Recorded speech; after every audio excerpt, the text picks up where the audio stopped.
The sound of hounds and horn came winding through the wood. Duke Theseus and his future queen were out upon the morning's hunt.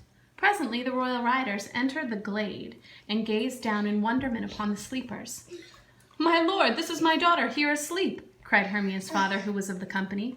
Seeing how things were, he demanded that the full rigor of law should be visited directly on this truant child.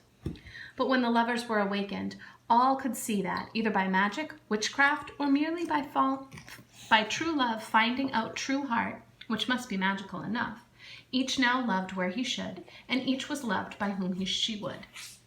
So the angry father was overruled. It was a day of forgiveness. It was Duke Theseus's wedding day. In the temple, by and by with us, he decreed, these couples shall be eternally knit. So Hermia, Lysander, Demetrius, and happy Helena, winding arms and linking looks and smiles, followed the Duke and his company out of the glade, all spite and anger, all tears and heartbreak, having faded into the semblance of a dream. When my cue comes, call me and I will answer. Bottom awoke. He was alone. He scratched his head, and, to his great relief, found that it was the proper head for Bottom. He shook it. It was indeed the same self-same head he'd had for as long as he could remember. And yet there was a difference. There was a dream inside of it, a dream of such brightness that Bottom, when he thought about it, shone like a star in boots. He smiled, and it was a rare smile, for Bottom of all mortals had walked waking in the kingdom of dreams. I will get Peter Kintz to write a ballad of this dream, he decided. It shall be called Bottom's Dream, because it hath no bottom. With that, he went back to the town where his companions greeted him with relief and joy. Now the play could go forward, for Bottom was come among them again, and none but Bottom could have ever played Pyramus. Their pensions were certain. Did everybody know that Bottom had a donkey head? Mm-hmm. Their pensions were certain, and for Bully Bottom, as Flute the bellows mender put it, 6 pence a day in Pyramus or nothing.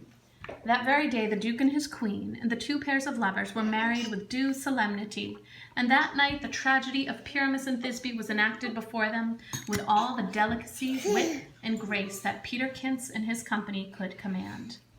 Snug the joiner played the lion to perfection, and Snout the tinker rose to great heights as the wall. Starveling the tailor shone in the necessary part of the man in the moon, and Flute was a Thisbe to wring all hearts.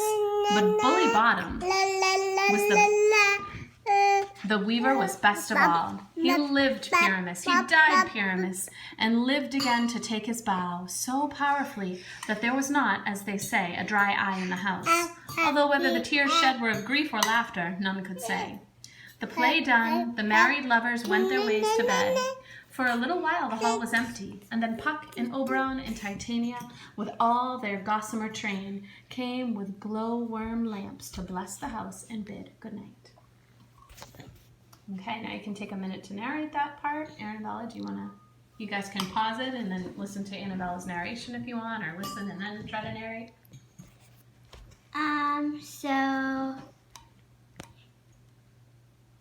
Wait, can you start the video over? I can delete this part. Yeah.